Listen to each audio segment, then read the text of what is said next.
میں امریکہ سے کال کر رہا ہوں، میرا نام کس شہر محمد سے؟ علی ہے، کس شہر سے محمد علی بھائی؟ سینٹ لوئس مزوری سے۔ اوکے جناب، حکم کریں، کیا حال چال ہے آپ؟ خیریت سے ہیں؟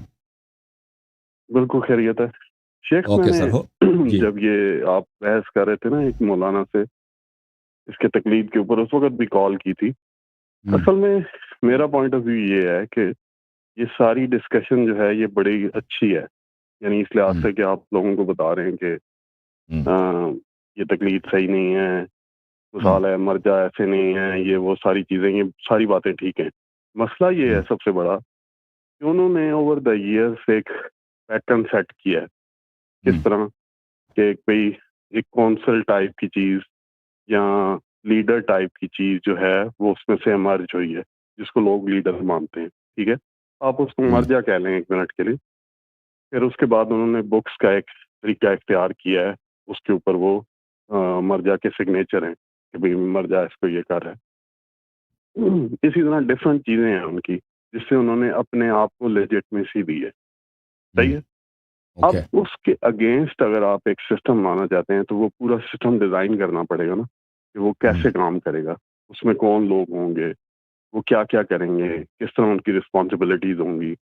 مثال ہے تو بنا بلا، آپ ذرا ایک منٹ کے لیے میری بات کو مائنڈ نہ کریں کہ بھئی اگر وہ کہتے ہیں، زیادہ تر ہم نے تو یہ سنا ہے کہ وہ کہتے ہیں کہ جو مرجع ہیں ان میں سے کچھ لوگ ایسے ہیں جو ڈائریکٹلی امام سے احکامات لیتے ہیں، تو وہ احکامات جو ہیں وہ مثال ہے لیتے ہیں، یعنی وہ تو ایک ڈفرینٹ سٹوری ہے، لیکن وہ کس طرح ہوگا، اگر اتحاد کرنا ہے تو وہ کیسے ہوگا، ٹھیک ہے۔ اگر کوئی مشکل سوال ہے اس کا حل کون کرے گا، اگر علی اللہ گروپ آ جاتا ہے تو اس کو کس طرح نگیٹ کرنا ہے، اس کو کس طرح ڈس اون کرنا ہے۔ جو لوگ احادیث کو پڑھ کے یا ان کو سمجھ کے ڈیڈکشن نہیں کر سکتے تو ان کو ڈیڈکشن کون کر کے دے گا۔ اس طرح یہ اب پورا کا پورا سسٹم پورا ڈیزائن کرنا ہے۔ وہ سسٹم کیسے ڈیزائن ہوگا، ظاہری بات ہے، میں نے آپ کی بہت ساری یہ جتنی تقریریں ہیں 99% سنی ہیں، شاید ایک آدھی کی کوئی رہ گئی ہو، لیکن اچھا مجھے ایک بات بتاؤ، یہ سسٹم آپ کے لیے کرتا کیا ہے؟ آپ امریکہ میں رہتے ہیں، یہاں پہ آپ کے اور پاکستان بھی آپ کو پتا ہوگا، پاکستانی ہیں آپ، یا یہ سسٹم جو ہے آپ کے سارے ریسورسز اس سسٹم کو جاتے ہیں نا، لیکن اسی سسٹم آپ کے جتنے ریلیجیس ڈیوز ہیں، جتنے ریلیجیس ٹیکسز ہیں، انہی کو جاتے ہیں۔ اب آپ مجھے بتائیں، ہاں، کہ آپ کو ملتا کیا واپس اس سے؟ آپ کا انکم، اس سے جو آؤٹ کم ہے، کیا چیز ہے آپ کے پاس اس سسٹم سے؟ کچھ بھی نہیں ملتا، مثلا میں ختم خمس دیتا ہوں، یہ کہتے ہیں سسٹم کا فائدہ پھر کیا؟ وصول ہو گیا، وصول ہو گیا، ختم۔ یہی میں کہہ رہا ہوں نا، لیکن اس سسٹم کو ریپلیس کرنے کے لیے کہ یہ سسٹم جو ہے اس کے اندر یہ مسئلے ہیں، نیا سسٹم جو ہے اس کے اندر یہ فائدے ہیں، اس کی طرف جاؤ اور اس میں یہ ساری چیزیں ایسے حل ہوں گی۔ وہ لیڈرشپ کا مسئلہ بھی تو ایک ہے نا، آپ یہ بھی تو سمجھیں۔ ابھی ہم نے اس کے اوپر بہت لمبی ڈسکشن سٹارٹ ہو جائے گی، لیکن یہ کہ مثال وہ کہتے ہیں کہ اگر یہ سستانی اور وہ دوسرا بندہ جو ہے وہ موجود نہ ہوتے تو حضرت زینب کا جو مزار ہے وہ گر جاتا، مثال ہے۔ حفاظت تو اللہ تعالیٰ کرتا ہے نا، آپ میری بات سمجھیں، حفاظت تو اللہ کرتا ہے، یہ مثال ہے کہ انہوں نے لوگوں کو تیار کیا، لوگوں کو بھیجا کہ وہ جا کے محاذ پہ داعش کے ساتھ لڑیں، یہ کریں، فلانا یہ کریں۔ تو اب اس ساری پوری سچویشن کو آپ سمجھیں کہ اس میں ایسا نہیں ہے کہ کوئی ایک سنگل وے ہے کہ ہم نے خمس دیا اپنی جیب سے نکال کے، اس نے مجھے رسید کی اور یہ بس یہ سسٹم ہے۔ اس کے اندر بہت ساری چیزیں ہیں، ظاہری بات ہے، وہ مولانا اس کو ٹرین کر رہے ہیں، اس کو اتنی شدت سے ٹرین کر رہے ہیں کہ وہ کہتے ہیں کہ جو بندہ پڑھا لکھا نہیں ہے وہ اسٹیج پہ نہیں بیٹھ سکتا۔ یعنی پڑھا لکھا کا مطلب کہ قم سے اور نجف سے اگر نہیں پڑھا ہوا تو آپ اس کو اسٹیج پہ نہ بیٹھنے دیں، آپ یہ نہ کریں۔ پرانے جو بندہ ہے اس کو اگر آپ تقلید نہیں مانتا تو اس کو آپ تقلید کے اوپر قائل کریں، اور اس طرح کی ہزاروں چیزیں ہیں جو وہ کر رہے ہیں۔ تو اب اس کے متبادل سسٹم لانے کے لیے کوئی چیز تو چاہیے ہوگی نا، کوئی سسٹم سیٹ اپ چاہیے ہوگا۔ پہلی بات یہ ہے، اب میں آپ کے باتوں کا جواب دیتا ہوں۔ پہلی بات یہ ہے کہ سسٹم اللہ کی جانب سے ہونی چاہیے، ٹھیک ہے نا۔ اگر آپ کہتے ہیں کہ ہم نے ایک سیکولر سسٹم بنایا ہے، اور آپ ریلیجیس اتھارٹی کا ادعا نہیں کرتے، تو بات صحیح ہے آپ کی۔ مثلا میں اپنے شہر میں ایک کونسل بناتا ہوں، اپنے محلے میں ایک کونسل بناتا ہوں، اس کونسل کے یہ کام ہے، اچھے کام کرتے ہیں بھیا، لیکن میں کبھی ادعا نہیں کرتا کہ یہ ایک مذہبی کونسل ہے۔ میں محلے کی خدمت کے لیے میں نے ایک کونسل بنایا ہے، اس کے پاس کچھ فنڈز آتے ہیں، یہ لوگوں کے مسائل حل کرتا ہے، تو یہ بات صحیح ہے۔ آپ یہ اس نے کبھی ریلیجیس ہونے کی ادعا نہیں کی ہے۔ لیکن ہمارے پاس جو سسٹم ہے یہ ڈیوینٹی کا ادعا کرتا ہے، یہ ادعا کرتا ہے کہ ہم اللہ کی جانب سے ہیں۔ اب اگر ان کے پاس دلیل نہیں ہے کہ یہ اللہ کی جانب سے ہے تو یہ کہہ دے کہ بھئی ہم صرف آپ کے دنیائی مصلحت کے لیے، جیسے ایک سیکولر ایک کونسل ہوتا ہے دنیا میں، یا آرگنائزیشنز ہوتے ہیں دنیا میں، جیسے خوجوں کا ایک آرگنائزیشن ہے، ٹھیک ہے نا، ورلڈ فیڈریشن خوجا، وہ ادعا تو نہیں کرتے کہ اس فیڈریشن کو اللہ نے بنایا۔ خوجا کیا کہتے ہیں کہ جو ورلڈ فیڈریشن ہے خوجوں کا، یہ ہم نے خود بنایا، یہ ہم اپنے جو شیعہ اثناعشری خوجے ہیں ان کی بلائی، ان کی بہبود کے لیے، ویلفیئر کے لیے کچھ کام کرتے ہیں، وہ کام بھی کرتے بھی ہیں۔ انہوں نے ادعا تو نہیں کہ ہم اللہ کی جانب سے ہیں۔ اگر ہماری مرجعیت اس طرح کہتے ہیں کہ بھئی ہمارے آرگنائزیشن ہے، ہم اس طرح اللہ کی جانب سے نہیں ہیں، تو بات صحیح، پھر بھی کوئی بات بنتی تھی۔ پھر ہم دیکھتے ہیں کہ یہ آرگنائزیشن کرتا کیا ہے، اچھا ہے یا برا ہے، وہ ہم دیکھ لیتے ہیں۔ لیکن ادعا ان کا یہ ہے، ادعا یہ ہے کہ ہم اللہ کی جانب سے ہیں۔ دلیل مانگتے ہیں تو دلیل ایک نہیں ہے، دلیل جو آپ دے رہے ہیں وہ ایک استحسان سا ہے کہ اس میں یہ فائدے ہیں، یہ فائدے ہیں اس بات میں، ٹھیک ہے نا۔ تو یہ شرعی حکم کو ثابت نہیں کرتا۔ جیسے یہ ابو حنیفہ کا مذہب ہے، ابو حنیفہ اگر اس کو کوئی بات اچھا لگتا تھا، کوئی بات اس میں مسئلہ تھا تو کہتے ہیں یہ واجب ہے، اگر کوئی بات اس میں ضرر لگتا ہے تو کہتا ہے حرام ہے۔ یہ شرعی طریقہ کار نہیں ہے۔ یہ سب لوگ جو حوزے میں پڑھتے ہیں یہ لوگوں کو پتہ ہے کہ استحسان، کہ آپ کو مجھے ایک چیز اس میں مصلحت نظر آتی ہے تو میں کہہ دوں یہ واجب ہے، اس سے کوئی چیز واجب نہیں بنتی۔ اب جہاں تک اب آتے ہیں، پہلی بات ہے کہ ان کے پاس دلیل ہونی چاہیے۔ یہ باتیں کہ اس میں فائدہ ہے، یہ شرعی بات نہیں ہے۔ ان کے پاس قرآن سنت سے دلیل ہونی چاہیے کہ آپ کے پر مجتہد کا قول حجت ہے، آپ اس کی اتباع کریں۔ اگر یہ دلیل نہیں تو یہ بتاتے ہیں اس کو توڑ دینا چاہیے اور قرآن و سنت کی اتباع کریں۔ لیکن جہاں تک آپ نے سسٹم کی بات کیا کہ یہ سسٹم کے بڑے فائدے ہیں، آپ میرے محترم بھائی، میرے عزیز بھائی، اللہ جانتا ہے اس سسٹم کا کوئی فائدہ نہیں۔ یہ بہت ہی کرپٹ سسٹم ہے، یہ نہایت ہی کرپٹ سسٹم ہے۔ اس کے بہت سارے وجوہات ہیں کہ ایک شخص مرجع کیسے بنتا ہے۔ پہلی بات ہے آپ لوگوں کو نہیں پتا کہ مرجع لوگ کیسے، آپ لوگ سمجھتے ہیں کہ ایک شخص ہی بہت متقی ہو، باتقوا ہو، صاحب علم ہو، مرجع، اس طرح نہیں ہوتا۔ دیکھیں مرجع، جو بھی مرجع بنتا ہے، اب میں انقلاب ایران سے پہلے کی بات کرتا ہوں، انقلاب ایران کے بعد یہ سب چینج ہو چکا ہے۔ پچھلے 15-20 سال میں مرجع بننے کے طریقہ کار چینج ہو چکے ہیں۔ پہلے بات یہ تھی کہ جو پرانا مرجع ہوتا ہے اس کے جو سینئر وکیل ہوتے ہیں وہی دوسرے اگلے مرجع کو مرجع بناتے ہیں۔ وہ کیونکہ ان وکلاء کی بہت بڑی ہے، کیونکہ تشیعوں میں یہ مشہور کر دیا گیا کہ آپ نے عالم کی تقلید کرنی ہے۔ اب پتہ چلے کیسے چلے گا عالم کون ہے؟ وہ کہتے ہیں یہ اہل خبرہ سے پوچھیں۔ اہل خبرہ کون ہے؟ اہل خبرہ یہی جو پرانے مرجع کے جو وکلاء ہیں، وہ کسی بھی شخص کو وہ عالم کہہ سکتے ہیں کہ یہ عالم ہے۔ وہ مرجع بنانے سے پہلے ان کے ساتھ میٹنگ ہوتی ہے کہ بھئی ہم پہلے آپ سے پہلے جو مرجع تھا اس سے ہمارے پاس یہ اجازت ہے کہ سلس ہمارا ہوگا، یہ کام اس طرح ہوگا، یہ کام۔ آپ اگری کرتے ہیں؟ اگری نہیں کرتے؟ اگری کریں گے تو ہم آپ کو کہیں گے مرجعیت ہم آپ کو بعد میں مرجعیت اگلا مرجعیت آپ کو ملے گا۔ اگری نہیں کرتے تو ہم دوسرے آدمی کے پاس جائیں گے۔ اس کی کہانیاں بہت مشہور ہیں کہ آیت اللہ سید محسن حکیم کے بعد بہت سارے آیت اللہوں کے بعد کہ کس طرح مختلف لوگوں کو نامزد کیے گئے، ان میں سے آیت اللہ خوئی کو چنا گیا۔ تو پہلی بات ہے کہ ایک شخص مرجع کیسے بنتا ہے، یہ بہت ہی کرپٹ سسٹم ہے۔ یہ باتیں کہ فلان شخص عالم ہے، فلان شخص یہ ہے، افقہ ہے، یہ باتیں نہیں چلتی بھائی۔ باتیں یہ چلتی کہ پرانا جو مرجع ہے اس کا بیٹا، اس کے جو سینئر وکیل ہیں وہ کس کو مانتے ہیں۔ سیستانی صاحب کو کیسے مرجعیت ملی ہے؟ اس طرح مرجعیت نہیں ملی کہ یہ عالم ہے۔ سیستانی صاحب جب مرجع بنے تھے اس زمانے میں آیت اللہ سید محمد روحانی زندہ تھے۔ سب لوگ جانتے ہیں کہ آیت اللہ سید محمد روحانی کتنے عالم تھے سیستانی صاحب سے۔ آپ خود جا کے کسی وقت شیخ بشیر نجفی صاحب سے، نجف میں، ان سے پوچھ لیجیے کہ کیا سیستانی عالم تھے یا سید محمد روحانی عالم تھے۔ سید محمد روحانی خود خوئی کی تمنا یہی تھی کہ میرے بعد سید محمد روحانی جو ہے وہ مرجع بنے، لیکن کیونکہ خوئی صاحب بزرگ ہو چکے تھے، ان کے عمر 92-93 سال تھی، وہ چل بھی نہیں سکتے، ان کے لیے بولنا بھی مشکل تھا۔ ان کا بیٹا سید تقی خوئی نے کمپرومائز کر دیا سیستانی کے ساتھ کہ بھائی آپ وہی جو اتھارٹی میرے والد کا میرے ہاتھ میں ہے وہی اتھارٹی مجھے دیں گے، اور ہم خوئی صاحب کے جتنے وکلاء ہیں ان کو اسی حالت میں برقرار رکھیں گے، اسی اجازت دیں گے، تو ہم آپ کو مرجع۔ اس نے قبول کر دی۔ اس نے اس کو صرف ایک شخص نے اس کو مرجع بنایا، تقی خوئی نے، سید محمد تقی خوئی نے اس کو مرجع بنایا، اور اس نے سب وکلاء کو حکم دے دیا کہ عالم یہی ہے۔ سب وکلاء گانے لگے، بھائی کس کو پتہ ہے کہ عالم کون ہے؟ وکلاء کو کیا معلوم؟ انہوں نے کہا یہی عالم ہے، یہی عالم ہے، اسی کی خمینی اس کی مرجعیت بنی۔ تو یہ سسٹم بڑا کرپٹ ہے۔ پھر یہ سسٹم میں جو آپ پیسے ڈالتے ہیں، اور بھائی کوئی حدیث نہیں ہے کہ ان کو پیسہ دینا ملنا ہے، خمس دینا ہے۔ وہ تو میں نے آپ کو کہہ دیا. پر یہ آپ سے خمس لیتے ہیں, اس خمس کی اکاؤنٹیبلٹی کہاں ہے؟ خمس کی اکاؤنٹیبلٹی کہاں ہے؟ آپ کو پتہ ہے آیت اللہ خوئی صاحب کے زمانے میں یہ نیو یارک میں جو خوئی سینٹر ہے اس پہ کیس چل رہا تھا. خوئی صاحب کا ایک وکیل تھا نیو یارک میں. آپ پوچھیں جو 80s میں جن لوگوں نے نیو یارک میں رہے ہیں 70s 80s میں, یہ خوئی سینٹر جب بنایا اس کو کس نے بنایا تھا؟ خوئی سینٹر کو آیت اللہ خوئی صاحب کے ایک وکیل نے, وہ بھی زندہ ہے. پھر اس وکیل کے اختلاف ہو گئے خوئی صاحب کے بیٹے سے. آپ سب لوگوں کو یاد ہوگا کہ آیت اللہ خوئی کے جو وکیل لوگ تھے ہر ہفتے یہ چارٹر پلین لیتے تھے لندن سے. چارٹر پلین کے ذریعے آتے تھے کیس لڑنے کے لیے. 1-2 دن نیو یارک جاتے پھر واپس لندن جاتے تھے. اور اتنا پیسہ خوئی صاحب کے پاس جتنے پیسے تھے وہ کہاں گئے؟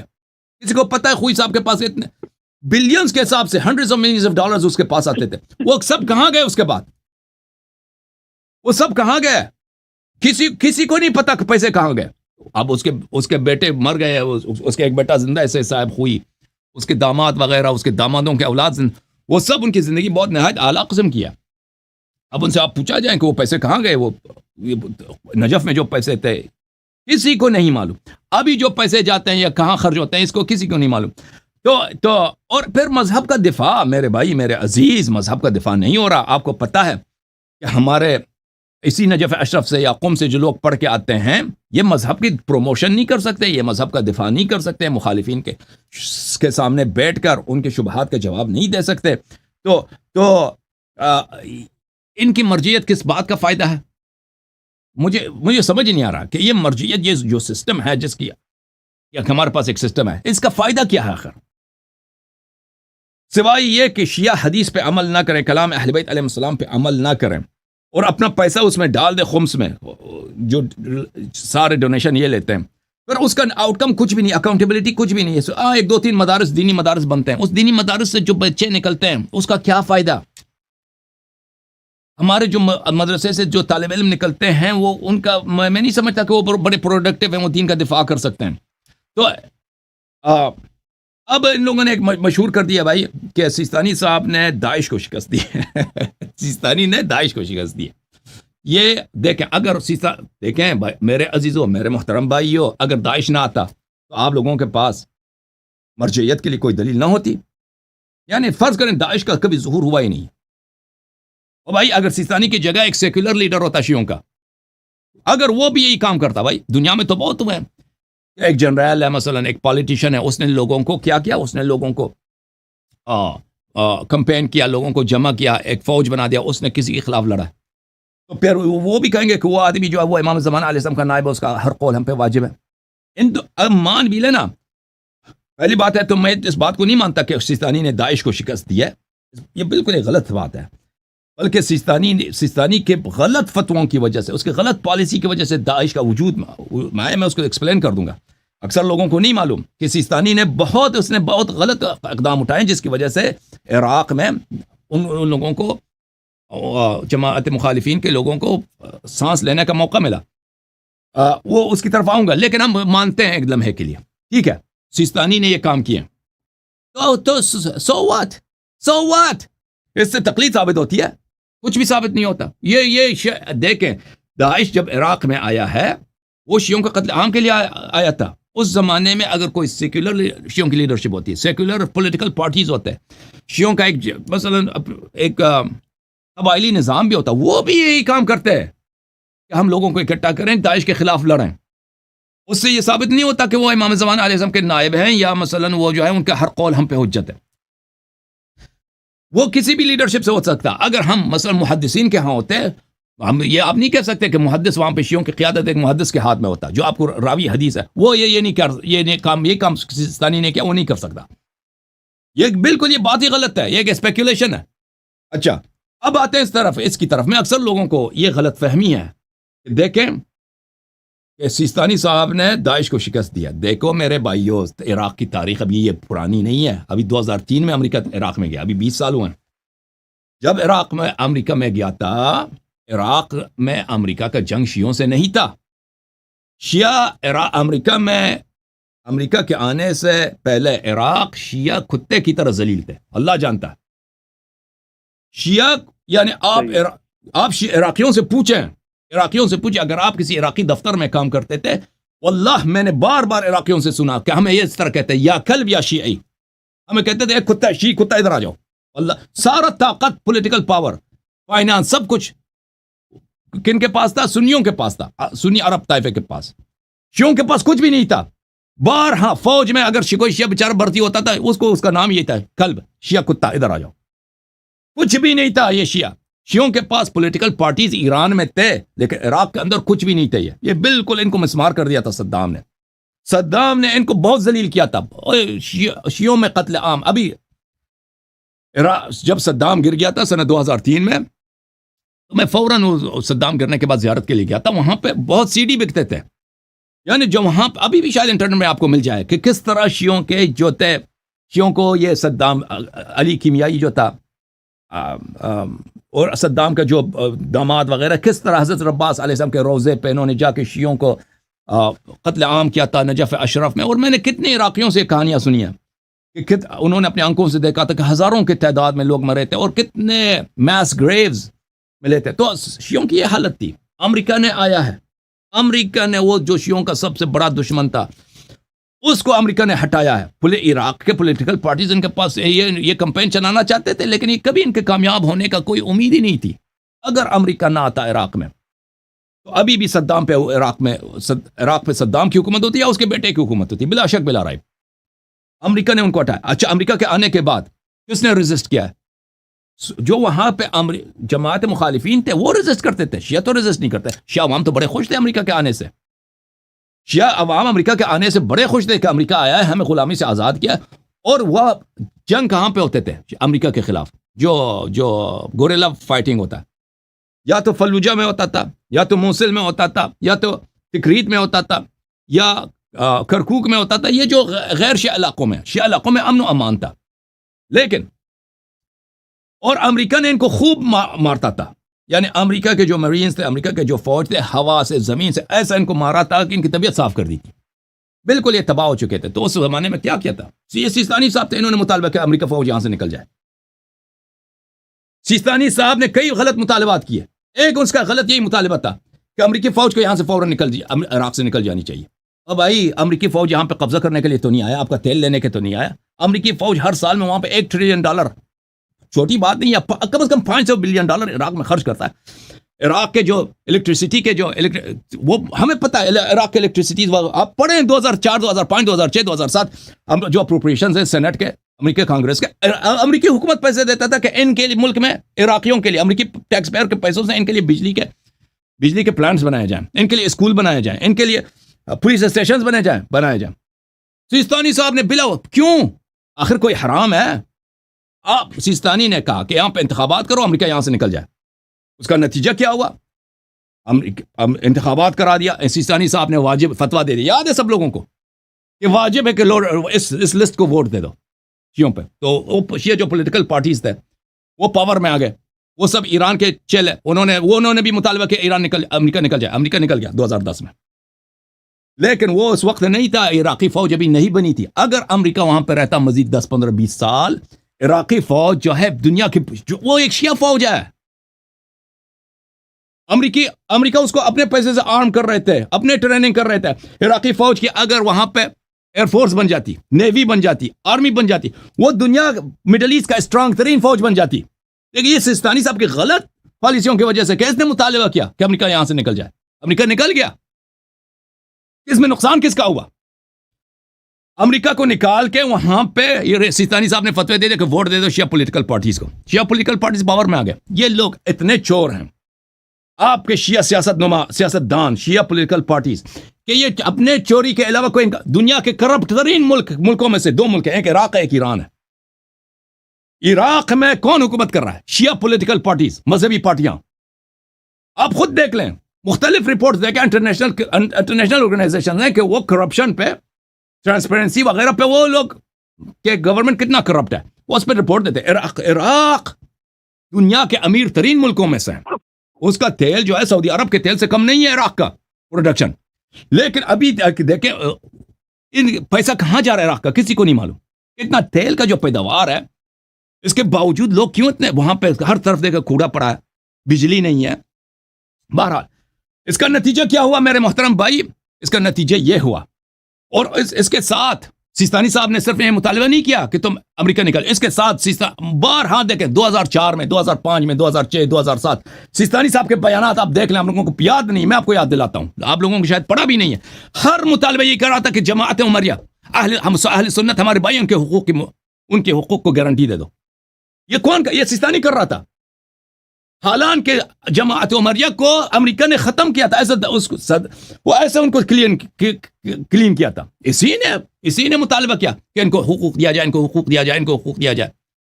تو اس کا نتیجہ یہ ہوا کہ ان کو فوج میں بھرتی کرو، ان کو پولیس میں بھرتی کرو. اور یہ لوگ جو ہوتے ہیں نا جماعت مخالفین کے لوگ، یہ شیعوں کے خلاف ان کا دل صاف نہیں تھا. تو اور اس طرف اسی وقت اسی دوران ایران کس چیز میں مشغول تھا؟ اس چیز میں مصروف تھا کہ زیادہ سے زیادہ القاعدہ اور سوسائڈ بامبرز اور یہ عرب جو فائٹرز ہیں، پاکستانی فائٹرز، عرب فائٹرز وغیرہ جو بھی جہادی ہے، ان کو عراق میں داخل کیا جائے. وہ داخل کر رہے تھے. امریکہ نکل گیا. امریکہ کا فائدہ ہوا کہ عراق سے نکل گیا؟ امریکہ کا کوئی فائدہ نہیں ہوا عراق میں داخل ہوا ہے. امریکہ کو کچھ نہیں ملا عراق میں. امریکہ عراق سے نکل کے فائدہ کیا. اس کو کیا نقصان ہوا امریکہ کا؟ وہاں پہ بہت پیسے خرچ ہوتے تھے، اس کے فوجی مرتے تھے. لیکن یہ سیستانی کی غلط اور آپ کی خدمت میں عرض کروں کہ ایک ٹریجک لیڈرشپ کی وجہ سے وہ فضا مل گیا کہ داعش وہاں پہ پیدا ہوا. اور داعش نے 2-3 ہفتوں کے اندر، میرے عزیزو دیکھو، داعش 2-3 ہفتوں، وہی حکومت جس کو سیستانی صاحب نے پاور میں لایا تھا، شیعوں پہ واجب کیا تھا کہ اس کو ووٹ دے دو، وہی عراقی فوج جس کو سیستانی صاحب نے یہ موقع نہیں دیا کہ امریکہ وہاں پہ مزید رہے، ان کو مزید ٹریننگ ملے. 20 سال ایک فوج کو بنانے میں 2-3 سال ایک فوج نہیں بنتی عزیزو. ایک فوج کو بننے میں، اچھی طرح سے بننے میں اس کو 30 سال لگتی ہے. ایک فوج جو پروفیشنل فوج بنے، جو ایک ملک کے حدود کا محافظت کر سکے، اس کو تو پتہ نہیں، اس کو سیستانی کو کیا معلوم فوج کیا ہوتی ہے. تو وہ فوج جو ہے عراقی فوج، عراقی پولیس کولیپس کر گئی داعش کے سامنے. موصل سے لے کر بغداد تک 2-3 ہفتوں میں سب علاقے گر گئے. ہر جگہ پہ داعش آتے تھے، لڑکیوں کو اٹھاؤ، مردوں کو قتل کرو، لڑکیوں کو اٹھاؤ، مردوں کو قتل کرو. اور اگر آپ کو یاد ہو، اس زمانے میں امریکہ عراق سے نکل چکا تھا. یہی عراقی مجھے یاد ہے اچھی طرح سے، پالیٹیشنز جنہوں نے ووٹ دیا تھا کہ امریکہ یہاں سے نکل جائے پارلیمنٹ میں، یہی اللہ جانتا ہے یہی تمنا کر رہے تھے، امریکہ واپس آ جاؤ. امریکہ واپس آنے کے لیے تیار نہیں تھا. امریکہ واپس آنے کے لیے تیار نہیں تھا کہ ہم نے یہاں سے نکال دیا، تم نے ہمارے ساتھ نیگوشیٹ نہیں کیا کہ ہم یہاں پہ مزید کچھ سال رہیں. تو لازمی، تو یہ داعش بنا کس لیے؟ یہ داعش نے جو اتنا علاقہ اس نے قبضہ کیا، کس لیے کیا یہ سب؟ اس میں میں نہیں کہتا اس میں سب سیستانی کا قصور ہے، اس میں بہت زیادہ، اس میں ایران کا قصور ہے، اور اس میں بہت زیادہ قصور کس کا ہے؟ سیستانی صاحب کے اپنی لیڈرشپ کا ہے. اس کے فیلڈ لیڈرشپ، اس کو پتہ نہیں ہے کہ اس کے ملک کے مصلحت میں کیا ہے، عراق کے مصلحت میں کیا ہے، عراق کے فائدے میں کیا ہے. اور وہ جو ہے وہی خیالات ہیں جو 60s-70s میں کہ بھئی امریکہ کو ہم نے یہاں سے نکال دینا، یہ بڑی بات ہے. حالانکہ دیکھو امریکی فوج جہاں بھی گئی ہے، اس ملک کے جہاں بھی آکوپائی کیا، وہاں ملک آباد ہو گئی ہے. جاپان 1944 میں، جاپان کی تاریخ میں کسی نے جاپان کو فتح نہیں کیا، صرف امریکہ نے فتح کیا. 1944 میں، 1945 میں، ٹھیک ہے نا. جاپان نے جب انہوں نے انسٹرومنٹ آف سرنڈر عالمی جنگ کے بعد انہوں نے سائن کیا تھا، جاپان بالکل تباہ ہو چکا تھا. 1945 سے لے کر 1970 تک دیکھیں ہم، جاپان کیا ترقی کر گئی ہے. جرمنی آپ دیکھیں، جرمنی، یورپ 1945 کے بعد بالکل خرابہ ہو چکا تھا، بالکل خرابہ ہو چکا تھا، ٹھیک ہے نا. جو یورپ کو، جرمنی کو کس نے بنایا؟ آپ اکثر لوگ نہیں جانتے. ایک جو عالمی جنگ کے دوران جو یونائٹڈ اسٹیٹس کا جو تھا chief of army staff, general George Marshall تھا، وہ آئزن ہاور کے ایڈمنسٹریشن میں سیکرٹری آف اسٹیٹ تھا. مارشل پلان کافی مشہور ہے. امریکہ نے کروڑوں ڈالر وہاں پہ لگا دیے، جرمنی دوبارہ اٹھ گیا. اور اب آپ اگر جاپان میں یہ کہتے ہیں کہ امریکی فوج یہاں سے نکلنا چاہتا ہے، کیا جاپانی یہ چاہتے ہیں کہ امریکی فوج وہاں سے نکلنا چاہے؟ نہیں، جاپانی نہیں چاہتے ہرگز، کیونکہ ان کے مفاد میں ہے. کیونکہ امریکی فوج وہاں پہ اس لیے تو نہیں ہے کہ چوری کرے، امریکی فوج اس لیے آیا ہے وہاں پر اسے جاپان کو اپنی دفاع پہ خرچہ نہیں کرنا پڑتا. تو میرے محترم ناظرین، یہ جو ہے یہ یہ لوگوں کو نہیں معلوم ہماری جو قوم ہے کیا ان کی اپنی مصلحت میں کیا ہے، ان کے اپنے فائدے میں کیا ہے. لوگ کہتے ہیں کہ سیستانی نے داعش کو شکست دی ہے. نہیں، سیستانی ہی کی وجہ سے داعش وجود میں آیا ہے، اور سیستانی اور ایران کی وجہ سے. صرف سیستانی ایران بھی نہیں ہے، سیستانی ایران کے سعودی عرب کا بھی اس میں انویسٹمنٹ ہے. ان سب نے مل کر یہ ایک پرفیکٹ اسٹارم بنا جس کی وجہ سے داعش کا وجود میں آیا. تو میں سیستانی کے لیڈرشپ کو عراق کے لیے ایک مصیبت سمجھتا ہوں. ابھی تک سیستانی ہی کی وجہ سے عراق میں وہ پولیٹیکل پارٹیز رول کر رہی ہیں جو بہت ہی کرپٹ ہیں ہر لحاظ سے. یہ شیعوں کے لیے ایک بہت ہی بے عزتی کی بات ہے کہ دنیا کے امیر ترین ملکوں میں سے ایک ملک عراق ہے. اس کے پاس جتنا تیل ہے سعودی عرب جیسا، امارات سے زیادہ، بحرین سے زیادہ، لیکن اس کے لوگ کیسے رہ رہے ہیں؟ وہ سارا پیسہ کہاں جا رہا ہے؟ اب ان کی فوج کیوں کولیپس کر گئی، ان کی پولیس فورس کیوں داعش کے سامنے کولیپس کر گئی؟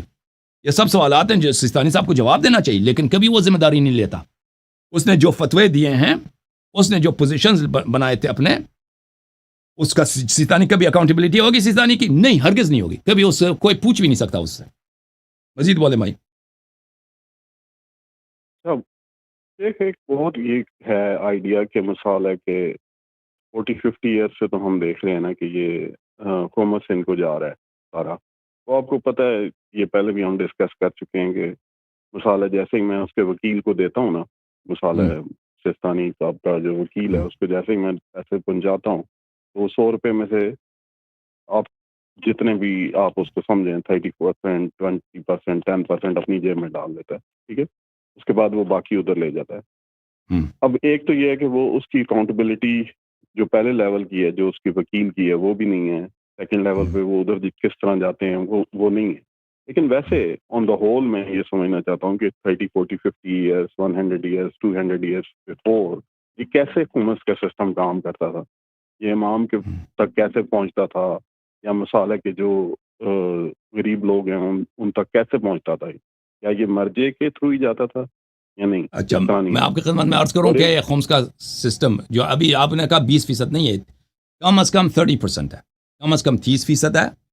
ابھی مجھے آپ نے نا $10,000 دے دیں تو ابھی خود میرے پاس جو سیستانی صاحب کی وکالت ہے وہ نجف سے بھی ہے، قم سے بھی ہے، ٹھیک ہے نا. انہوں نے مجھے ان کا نمائندہ ادھر ہی آیا تھا، میرے آفس میں آیا تھا.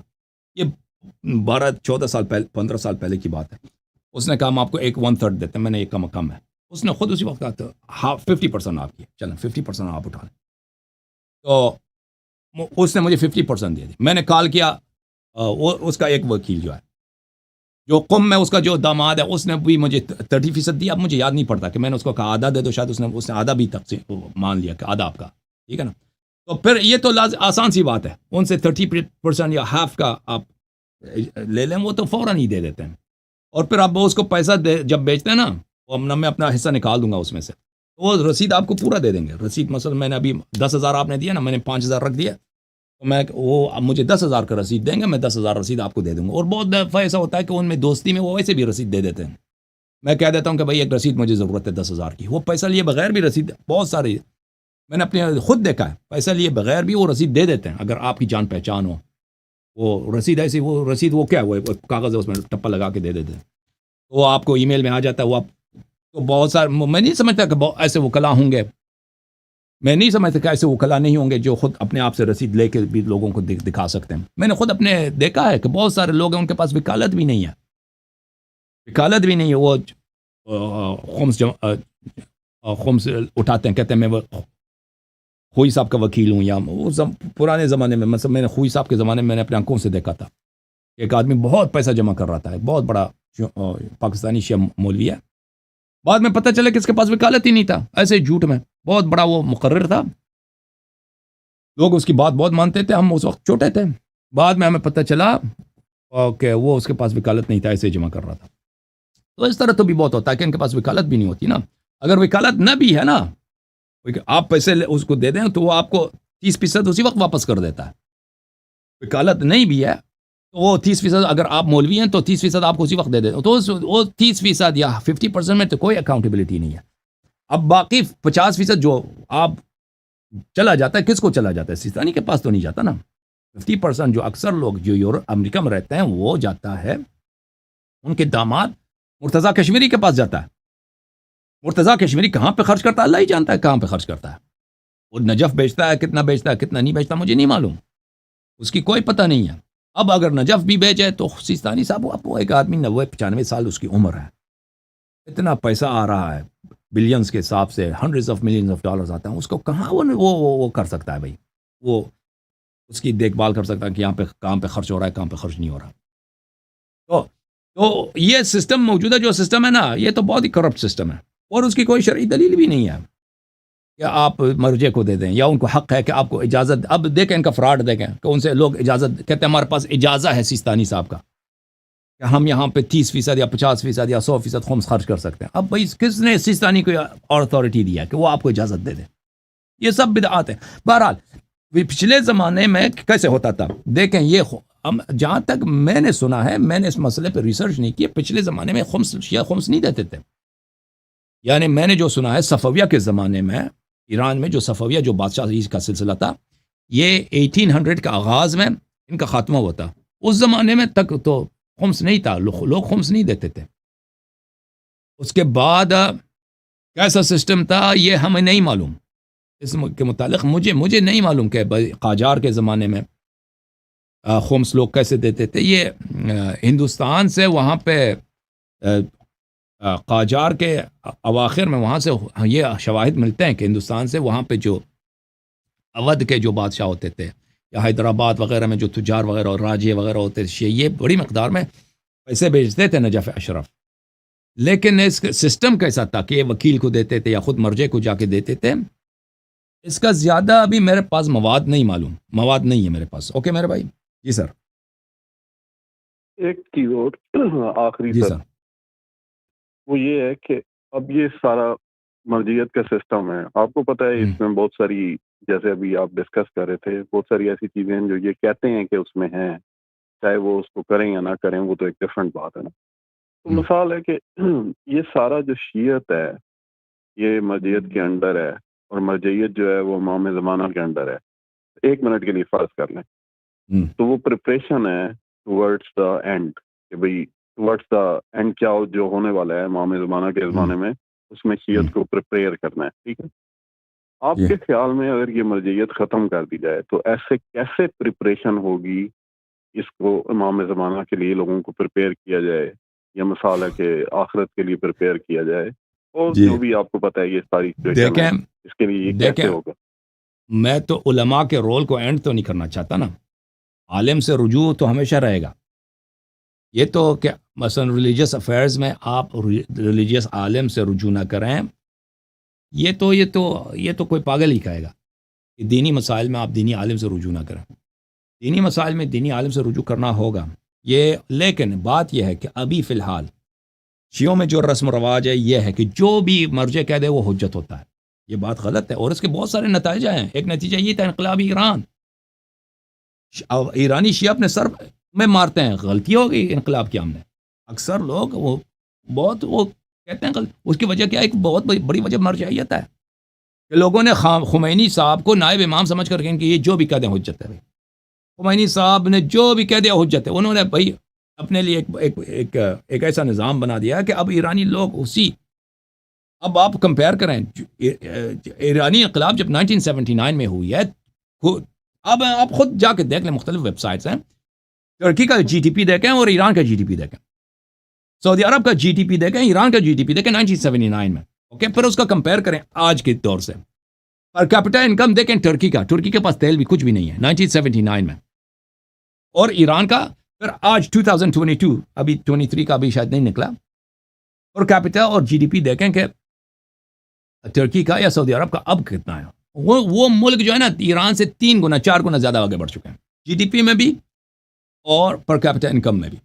ایرانیوں کو تو اس بات کا احساس ہے. یا امارات کا آپ ملاحظہ کریں، یو اے ای کا 1979 میں کمپیئر کریں، بحرین کا کمپیئر کریں 1979 میں. یہ ایران کے ساتھ ہی پڑوسی ملک ہیں. ایران 1979 میں بحرین کا یا کویت کا ان کا جی ڈی پی کیا تھا، ان کا پر کیپٹا انکم کیا تھا، ایران کا کیا تھا، اب جو ہے ان کا ڈفرنس کیا ہے. یعنی وہ لوگ 3 گنا 4 گنا ایجوکیشن میں، اکانومی میں، فائنانس میں، پروڈکشن، ہر لحاظ سے ایران سے آگے بڑھ چکے ہیں. ایرانیوں کو تو یہ احساس اور اتنا جو برین ڈرین ہے ایران میں کہ سب انٹلیکچوئل، سب ایجوکیٹڈ طبقہ ایران میں نہیں رہنا چاہتے، سب آ رہے ہیں باہر، سب آ رہے ہیں باہر اور سب گالی دے کر باہر آ رہے ہیں. اچھا، عرض یہ ہے کہ اس کی وجہ کیا تھی کہ اتنی بڑی ایرانی عوام نے غلطی کر دی. اس کی وجہ یہ ہے کہ یہی تقلید کہ جو یہ کہہ دے صحیح ہے. پھر جب جنگ ہوا ہے، یقین جانو جنگ میں ایرانی خمینی صاحب کے فتوے کی وجہ سے 15 سال کے بچے مائن فیلڈز پہ دوڑتے تھے بیچارے، مائن فیلڈز پر، کہ ہم مائن فیلڈ کو اپنے پیروں سے ان کو اپنے آپ کو اڑا دو. ایک کربلا 3 تھا، کربلا 4 کا جو آپریشن تھا، بہت بڑا جنگ ہوا تھا ایران عراق کے درمیان. اس میں ایران نے ایک سرپرائز اٹیک کرنا تھا بصرے کی سائڈ پہ، سرپرائز اٹیک کرنا تھا. وہاں پہ ایرانی کمانڈرز نے ایک پلان بنایا تھا، مثلا ہمارے 20,000 یا 30,000 فوج عراقی کو سرپرائز اٹیک کریں گے. تو جس رات کو آپریشن ہونا تھا، حملہ ہونا تھا، یہ بہت مشہور واقعہ ہے. تو ایرانیوں کو پتہ چل گیا کہ عراقیوں سرپرائز اٹیک نہیں ہے، عراقیوں کو بالکل پتہ ہے، عراقیوں نے بالکل ہر طرح سے آمادگی کی ہے، اور بالکل وہاں پہ جو یہ آسمان پہ جو یہ لائٹ کے لیے جو گولے مارتے ہیں نا، وہ انہوں نے لگائی. ہر طرح سے پتہ ہے کہ عراقی فوج سامنے سے بالکل تیار ہے. تو انہوں نے بھائی ایرانی کمانڈروں نے کہا کہ یہ تو اب سرپرائز اٹیک تو ہے نہیں، ہمارا پلان فیل ہو چکا ہے، ہم سرپرائز اٹیک کرنا چاہتے ہیں. اب جو ہے اگر ہم حملہ کریں تو لازمی بات ہے یہاں پہ بلڈ بیتھ ہوگی، یہاں پہ وہ ہمیں ذبح کر دیں گے. تو انہوں نے کہا کہ کیا کرتے ہیں؟ تو کہتے ہیں خمینی صاحب سے پوچھتے ہیں، مر جائے. ٹھیک ہے نا؟ تو انہوں نے کہا مرجے سے پوچھتے ہیں، مرجے تقلید ہے بھائی، اس کا کلام حجت ہے. اس نے کہا کہ نہیں، خمینی صاحب نے کہا کہ ہمارا کام، ہمیں آؤٹ کم سے کوئی کام نہیں، ہمارا کام ہے اپنے فریضے پہ عمل کریں، جہاد واجب ہے اسلام میں، تم جہاد کرو. بیچاروں نے حملہ کیا. اسی دن عراقی فوج نے ایرانی فوج کو ذبح کر دیا. ایک ہی دن میں، مجھے یاد نہیں کیجولٹی ریٹ، 10,000 20,000 لوگ ایک ہی دن میں، کیونکہ وہ سامنے سے ان کو پتہ ہے کہ آ رہے ہیں، پیدل آ رہے ہیں. تو انہوں نے ان کو جو ہے وہ ہر طرح سے گولے باری کے، ان کو وہ جو برسٹ فائرنگ ہوتی ہے مشین گن سے، ان بیچاروں ابھی تک جو ہے نا ایرانی لوگ جنہوں نے جنگ دیکھا ہے وہ گالی دیتے ہیں کہ بھائی تم کو جب پتہ ہی تھا کہ یہ پلان فیل ہو چکا ہے تو تم نے پھر بھی اس کے باوجود کیوں فتویٰ دے دیا کہ تم حملہ کرو. تو بہرحال یہ کہ آپ ایک لیڈر کو ایسا بناتے ہیں کہ اس کا ہر فعل پہ حجت ہے، پر وہ آپ کو ڈیزاسٹر کی طرف بھی لے جا سکتا ہے نا، آپ کو ڈیزاسٹر کی طرف بھی لے جا سکتا ہے. تو عرض یہ تھا آپ نے کیا پوچھا تھا، میں بھول گیا آپ کا سوال. کہ بھئی امام زمانہ کی طرف، ہاں، امام زمانہ علیہ الصلوۃ والسلام. دیکھیں اگر ہم اس کو اس طرح ریفارم کر دیں کہ ان کی اوپینین جو ہے حجت نہیں ہے، ریفارم اس کی اس طرح ہوگی. دیکھیں بھائی، ان کی اوپینین حجت نہیں ہے، حجت وہی ہے جو امام علیہ السلام نے فرمایا ہے، اور حق بھی یہی ہے. علماء کی اوپینین حجت نہیں ہے، یہ جو بھی کہتے ہیں حجت ہے، صحیح ہے نہیں. حجت کلام امام علیہ الصلوۃ والسلام ہے. علماء کا رول یہ ہم نگیٹ نہیں کر رہے کہ علماء کو بالکل ہم نکال دیں. لیڈرشپ، شیعہ لیڈرشپ علماء کے ہاتھ میں رہے گی، اور لوگ علماء کی جب تک یہ صحیح کہہ رہے ہیں بات سنیں گے. لیکن صرف اتنا ہوگا کہ یہ ریفارم ہوگا. یہ جو بے تاج بادشاہ ابھی بنے ہوئے ہیں کہ پتہ ہی نہیں کہ یہ آپ کو کس منزل کی طرف لے کے جا رہے ہیں، اور جو مرضی ان کا فتویٰ دے دیں، کوئی ان کا پوچھنے والا نہیں. یہ ڈیزاسٹر سب ختم ہو جائیں گے، ٹھیک ہے نا. یہ جو ہے ان کو یہ مجبور ہوں گے کہ اپنے ہر کام ایکسپلین کر دیں، اپنا ہر موقف ایکسپلین کر دیں شیعوں کے لیے کہ ہم نے جو یہ کام کیا ہے اس کی وجہ یہ ہے، یہ قدم جو اٹھایا اس کی وجہ یہ ہے، ہم آپ کو جو یہ بتا رہے ہیں کس طرح کرو اس کی وجہ یہ ہے، اس کی دلیل یہ ہے، اس میں تو یہ بتانا پڑے گا. وَإِلَّا ابھی فی الحال جو لیڈرشپ ہے ہمارے پاس وہ صرف ایک ویب سائٹ ہے نا، اس پرسن تو نہیں، ویب سائٹ ہے. جو ویب سائٹ پہ لکھا ہوگا، اب اس کی دلیل کیا ہے کسی کیا معلوم، اس کے آرڈرز آ رہے ہیں، اس کی دلیل کیا ہے، اس کا پیچھے اس کے پاس مصلحت کیا، وہ کس منزل کی طرف آپ کو لے کے جانا، وہ پتہ ہی نہیں ہے. وہ جو ویب سائٹ میں لکھا ہے، جو ای میل میں آتا ہے، جو اس کا فتویٰ ہوتا ہے، اسی پہ عمل کرو. تو دیکھیں یہ جو مرجعیت سسٹم ہے، یہ اس لیے تو نہیں ہے، یہ تو خود بھی نہیں کہتے کہ ہم آپ کو امام زمانہ علیہ الصلوۃ والسلام کی ظہور کی طرف لے کے جا رہے ہیں. نہ ان کی یہ اس فکر میں ہے، نہ وہ اس کا ادعا ہے، نہ اس کی جسٹیفیکیشن یہ ہے. وہ یہ نہیں کہتے ہیں، اور نہ کہ یہ کسی حدیث میں ہے کہ تم ہماری ظہور کے لیے تم یہ کوئی سسٹم اس طرح کی بناؤ، یہ تو ہے نہیں. لیکن ہم نے زندگی اپنی گزارنی ہے اہل بیت علیہ السلام کے احکام کے مطابق، ان کے فرامین کے مطابق. علماء سسٹم میں یہ ریفارم لانا ضروری ہے کہ اہل بیت علیہ السلام کے کلام ہم تک پہنچا دیں، اور اپنے ان کے جو اپنے اوپینینز ہیں یہ جو ہے نا اپنے پاس رکھیں، اور اہل بیت علیہ السلام کی باتیں ہم تک پہنچا دیں. اور اس طرح جو ہے ہم بہتر شیعہ بنیں گے جب اہل بیت علیہ السلام کے فرامین بغیر دوسرے لوگوں کے اوپینینز کے خالص فرامین ہم تک پہنچیں گے. اور اگر یہ ایک قدم ہو کہ امام زمانہ علیہ السلام کی ظہور کی طرف، تو یہی بہترین قدم ہوگا. اوکے میرے بھائی؟ جی سر، آخری بات یہ ہے کہ ابھی میں گیا تھا اربعین پہ، میں نے آپ کے حق میں بڑی دعا کی ہے کہ اللہ آپ کو سیدھے راستے پہ چلائے. بے شک شہرت اور دولت بھی مل جائے لیکن سیدھے راستے پہ رہیں اور ہماری گائیڈنس صحیح ہو. اللہ تعالیٰ آپ کو اور توفیق دے. Thank you very much. Thank you میرے بھائی، اللہ آپ کو عزت دے. تھینک یو، اللہ تعالیٰ آپ کو جزائے خیر دے. ہم بھی دعا کرتے ہیں کہ خداوند متعال آپ کو، آپ کے بچوں کو اس نے عاقبت دے دے اور دنیا و آخرت میں سلامتی و عافیت عنایت کرے. Thank you sir. اوکے.